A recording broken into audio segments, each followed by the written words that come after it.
Hi, 12A 101 English peeps. How goes it? Rolly here with a reminder and an update. Let's start with a reminder. Firstly, the reminder is you have a paper due. Lo and behold, it's due on the 22nd, which is Friday, and would have been your prom, and I apologize for that, but we got to get her done. Okay? Um, Submit that via Google or email or share it with me, however you want to do it, but 11:59 p.m. Eastern time. Okay. And I look forward to reading most of them. Probably not all of them. I'd love to look forward to reading all of them, but we'll see. Remind. So that's the reminder part of this program. The update. You have one more task to complete with me before you graduate on June 22nd. It turned out to be a non-negotiable, but I am going to be uploading a link to P-Learning for the last book that you will be reading. Now, Cyrus, I know you're shaking your head and going, hell no, I'm not going to read that. Probably alongside 39 of your other classmates, both in DNF period. But I will say this. The book is probably the only positive reading experience you will have in your entire high school career, which is quickly coming to a close during a pandemic. It's super hippy dippy, super wishy washy. But the message is that essentially you, yes, you, Dylan, can accomplish greatness if you listen to the voices of the universe. Okay? Yes, there was some drug use involved when the author wrote the book. Let's talk about that. All right. So this is titled The Alchemist, written by a Brazilian guy named Paulo Coelho, who is still alive, despite probably the fact that he burned a lot of brain cells in the 60s and 70s. But here's his story. It's kind of fascinating, I think. Anyway, and you know how I like crazy. So when Payo was 16, he went to Daddy, who was, I believe, a lawyer, definitely something of status in Brazilian culture. And Payo said, Daddy, I want to write a book. Dad said, hell no, son. You're going to be a doctor, an engineer, or a lawyer. And that was in like Portuguese. And Payo said, no, Papa, I'm going to write. I'm going to be an author. Daddy, Payo, back and forth, back and forth, back and forth. Daddy says, you know what? Done with this conversation. I'm going to like have the crazy scared the heck out of you. To an institution you go. 16-year-old Payo Coelho is institutionalized for wanting to be a writer. I feel like he's leaving out pieces of that though, because who gets institutionalized for that? So anyway, the way he goes, and he's locked up, and he's got electroshock therapy, and all the crazy is supposed to come out of him, and he's discharged, and he goes home, and probably not too shortly after, the dialogue picks up again. I want to be an author. Papa says, no, you will be. Didn't we just do this? You know, you're going to be a lawyer, an engineer, or a doctor. And Payo's like, no, I'm going to write and write and write and write. Guess where Payo ends up? Back in the can. The institutional can, that is. So yeah, so then he is shock. And when he leaves this time, guess what he still wants to be? A writer. And so as a result of that, he leaves his parents' house, ends up somehow in Europe, and starts touring the world at large on foot, hitchhiking and taking a lot of hallucinogenics and smoking stuff, and I'm sure, but living his best life, like total best life, and writing. And so among 20 some odd other books, this book came out of it. And this is his most popular, most wildly successful book, and largely because it reads like a fable or an allegory or a fairy tale-ish. Not the fairy tale's a stretch, but it's an allegory, right? And so this idea that he uses this 12-year-old boy as a protagonist to essentially pursue his life's purpose, because the kid, Santiago, he's a sheep herder. He doesn't want to be a sheep herder. He likes books.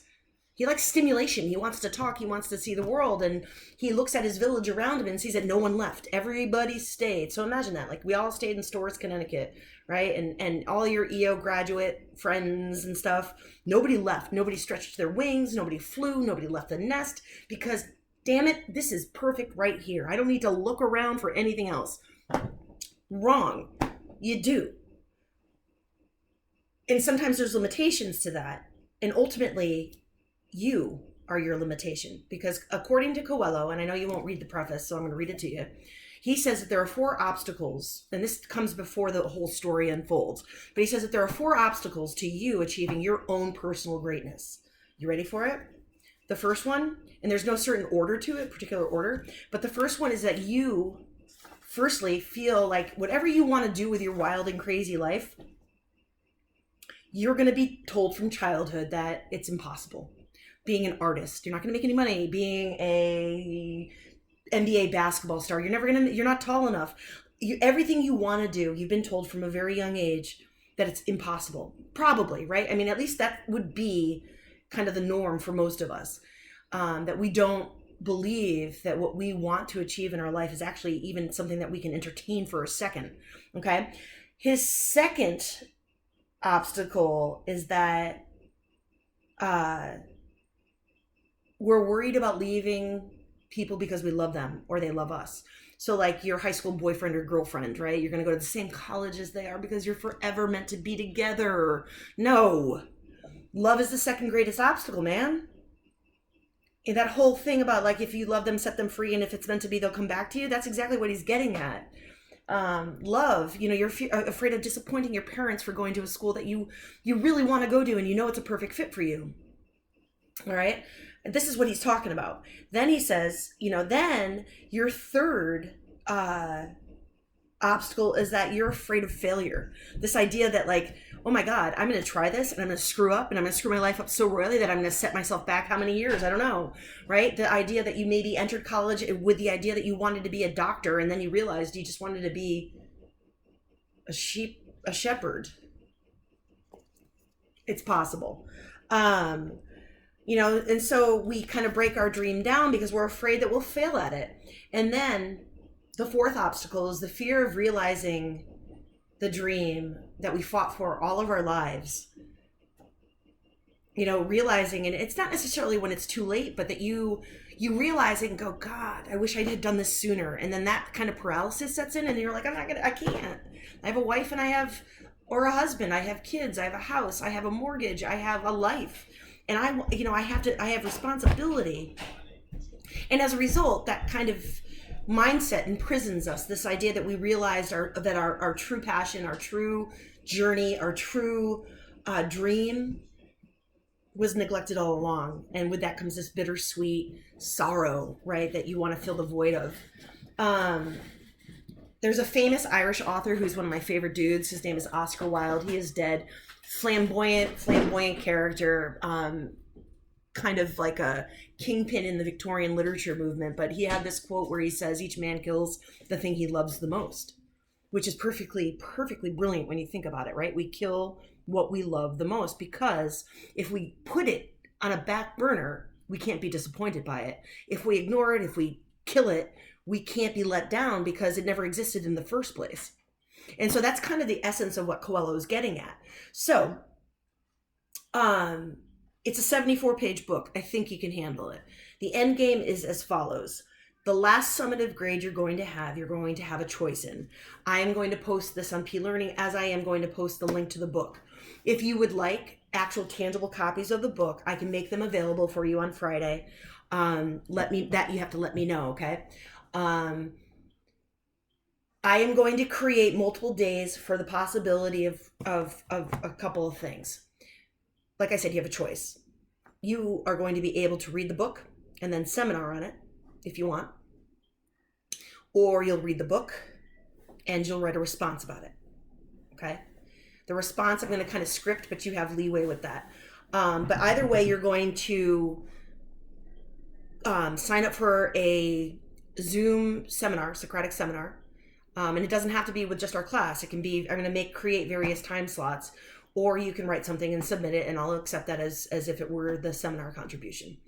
This is not meant to make you miserable. I think that the book in and of itself will be enjoyable for you. I mean, even if you read Spark Notes, which let's face it, that's going to happen. You're going to get the gist of what he's getting at, and you're going to probably want to read it at some point. I'm telling you, I got the book 4 times in my 20s and until once in my early 30s. Well, it's kind of a mess. I had all these dreams, man, and I didn't know which way to go. But anyway, I'm going to post all this stuff today, which is Tuesday, May 19th. I want you to read it. I'd love for you to read it. And I know that some of you will not read it. Right, Nate? Nate. Nate. Who else won't? Will read it. Quinn. Notice I'm not naming any girls. Willow, though, I think you'd enjoy it. I do. Lily, read it. You're just, it's a good book. Really wishy and sweet, and definitely like some hallucinogenics were involved, because when you get to like the latter third of the book, you're like, what is he on? And it's definitely something. But he, I don't know. I'm gonna put some of his vlogs up because he has them and they're hilarious. Watch them, don't watch them. But if you have questions, reach out, come see me. I miss you guys. I do, and I would have loved to end this with this year with you in person reading this book, because that was our end game. You would have had a little bit more choice, but I can't really offer that to you right now because of copyright regulations. So you're stuck with the one book, but it's a good one.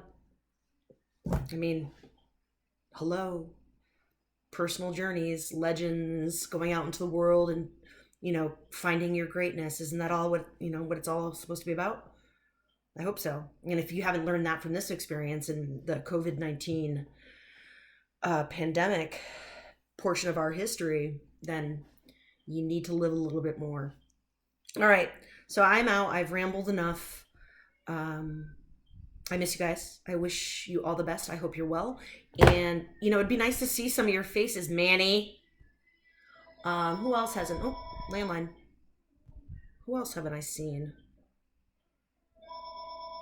Willow, Courtney, Will, Piotr,